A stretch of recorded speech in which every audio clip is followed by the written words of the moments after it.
Welcome back to the bubble, ladies and gentlemen.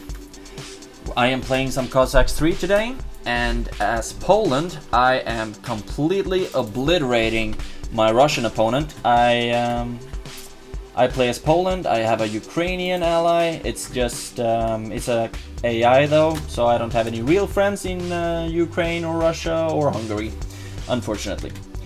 But still, really interesting gameplay. I mean, Russia hasn't been giving any resistance. Actually, I've been keeping quite a pressure on them from the very beginning. So yeah, they didn't. I mean, they're supposed to be a very hard opponent, but I thought it was quite easy actually. So lucky for me, lucky for me. And all of the buildings will blow up. The last Russian ones will disappear, and that is it for the Russian Empire. Now we have just an army here, and I am thinking if I want to capture the mines or just let this place be and keep pushing on to Ukraine, or not to Ukraine but to Hungary. Hungary is becoming quite powerful, and I don't think our Ukrainian allies will be able to push back this attack. So I will be sending a whole bunch of 17th century Russian spearmen and strelets in order to push them back. But I'll also keep developing my my Russian side of the Russian side of my town. And as soon as I get to the 18th century, I will start to push out a lot of 18th century military from this base. And I think that should be quite soon, hopefully.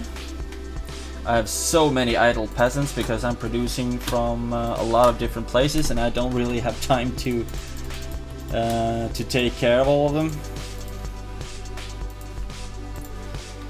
But I'll just keep trying to get have all my production going. Oh, look at these Hungarian unique units, the Hussars. Oh, they get their 18th century Hussars all in the 17th century, so I'm gonna start pushing out some of them. That's really cool. Really, really cool. Okay, still have 70. What? So many idle peasants. It's all from my Russian civilization, most likely. So I'm just gonna set them all on collecting, on shopping some wood. That was not a good idea for me to perform that upgrade on the Russian Academy. I would like to have it on this one, but hey, you can't get anything you want. I'll just keep pushing, keep sending troops to the Hungarian city in order to relieve my Ukrainian ally.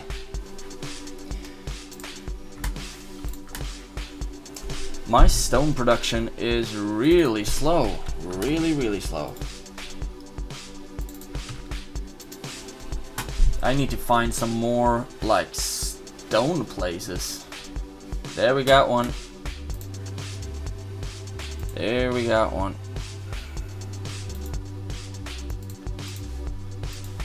So there we go. We have the ability to build another town hall. We will need all the living space that we can get, obviously, because our troops need some place to live.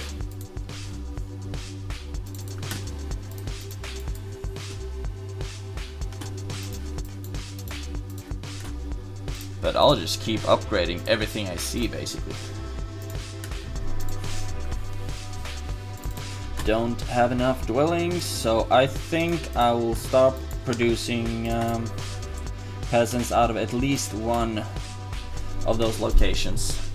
What's next for the 18th century for Russia is gold and coal. So we will be selling a bunch of stone for gold, and then we'll also sell some for coal, and we are off to the 18th century. with our Russian civilization as well. I want this building though, and like I just ordered it, there we got it. Bunch of more winged hussars. They actually seem to be aiming for me, Hungary, with these troops, but I will not have it. I will send my forces onward, and the winged hussars as well. Send everything to keep harassing their economy. But look at Ukraine. They of course have a lot of unique units, one of them being the Cossacks. I don't know why they buy them from the mercenary. They buy them from the diplomatic center, which gives them a lot weaker, the very much weaker kind of Cossack compared to the one they just created at the stables. I don't know, I'll never understand them. Another place for me to collect some stone.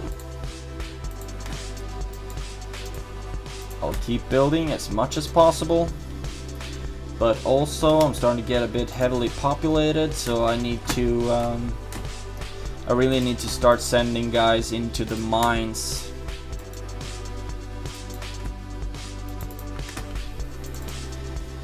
Because I am very low on most of my resources, while also having some real issues with my stone collection. I don't know why. Maybe there just aren't that much stone to collect on this map. I mean, there is a lot of stone, but still doesn't seem to be quite enough. Oh, look at that! Hungary has some unique units as well. The Hajduk is their equivalent to the musketeer. I think I'll just, as soon as I have the ability to start building some Russian troops, I'm gonna stop with the I'm gonna stop focusing on Russian and Hungarian economy. Basically, I think I'll just use my Polish workers for economy.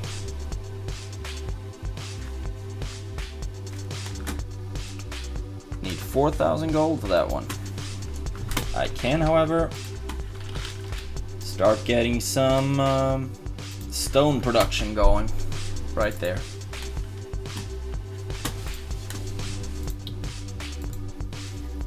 Still have a bunch of Hungarians ready to do something, ready for duty. And I'm gonna build another town hall. I mean, I have set 1,750 population space. I doubt that Hungary even has, the Hungarian opponent has even like half that. I seriously doubt it. And I think this could be enough to just take down their whole civilization actually.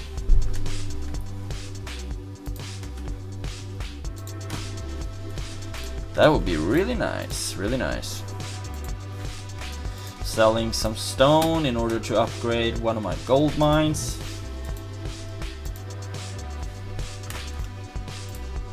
I don't know if I built a Hungarian... Yeah, I already built a Hungarian church. Oops. The only buildings I have left to upgrade this one is artillery depot. And then I will be pushing my Hungarian civilization up to the 18th century as well. However, I don't seem to have... I do have an academy. So I must also have a diplomatic center somewhere right there. Wow, I don't really have a clue regarding all my buildings. Maybe I should have placed them out a bit more carefully. And look at that. Ukraine is pushing into Hungary, and in the same time I have a bunch of winged hussars that will be attacking their city from the very north. We have action here as well. They have their priests coming with them, but they are not gonna save their troops from my army. Look at that. The winged hussars are so effective when it comes to harassment because they are really strong armor-wise. They have a lot of health, they do give a lot of damage, and of course they are super fast. Super fast. They got to almost to the very center of their town. Unfortunately, that was not enough. So I'm sending my ragtag group of 17th century soldiers to keep a pressure on Hungary, basically. Okay, I have a lot of idle villagers. I think I can stop producing Hungarian villagers right now. Can I go up to the 18th century? No, I need more gold, and guess what we're gonna do then? We're gonna sell some stone and pop it up to the 18th century. And then we're gonna need a lot more gold, so of course we're gonna send some guys to the gold mines.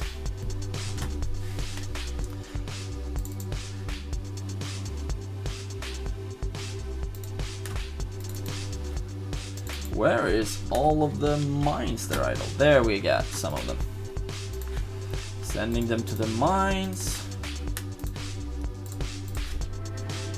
As soon as I start upgrading my mines to the maximum level, I mean, they're not gonna be having too many idle peasants will no longer be an issue. Let's just hold it right there. Setting up some light riders as well. I mean, I think actually we're gonna obliterate the Hungarian village in this very episode. We are on 12 minutes recording this second part. I will start creating some grenadiers, some Polish grenadiers, and I will just keep it coming. I do, however, also need this upgrade. A lot of coal and a lot of gold.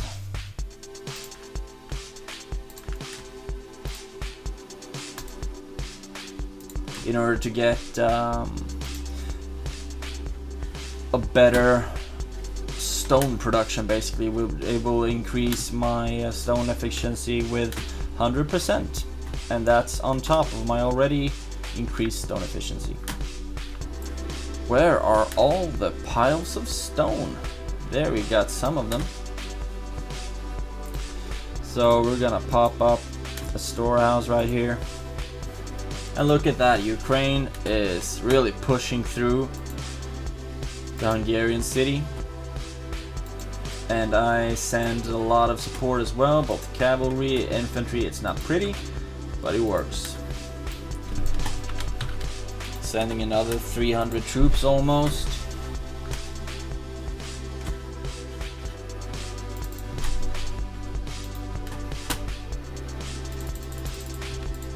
And setting a rally point up there as well. So the musketeers or the strelets, the Russian strelets, will walk straight up to the Hungarian city and just stand on the porch, basically.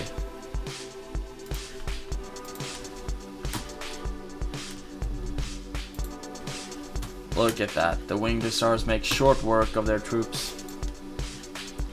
I do, however, need to start from the outskirts, basically, and work my way in.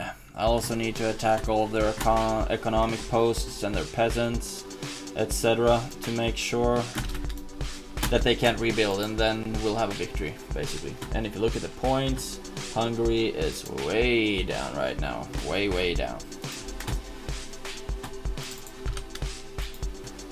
So this was quite a non-action map, in the sense that Russia didn't really prove that much of a challenge.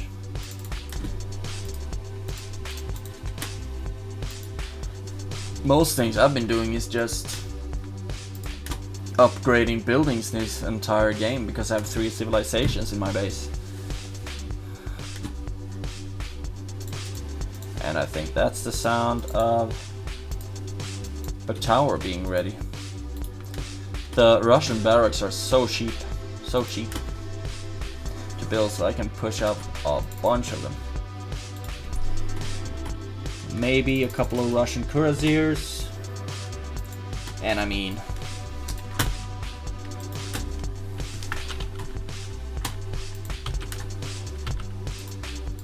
we can just start burning down everything that we capture.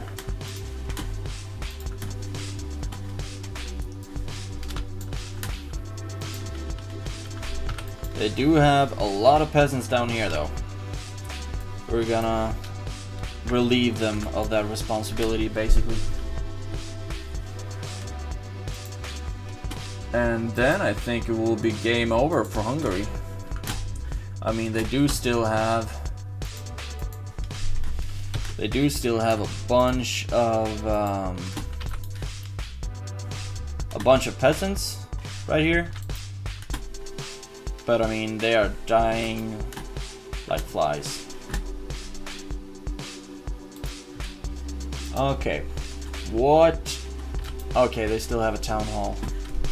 I think that might be the last part in the market, maybe. But most likely everything is gonna end with the town hall. It didn't though. Fascinating. There we go, ladies and gentlemen. Game time 47 minutes 34 seconds, and it's a victory for Ukraine and Poland.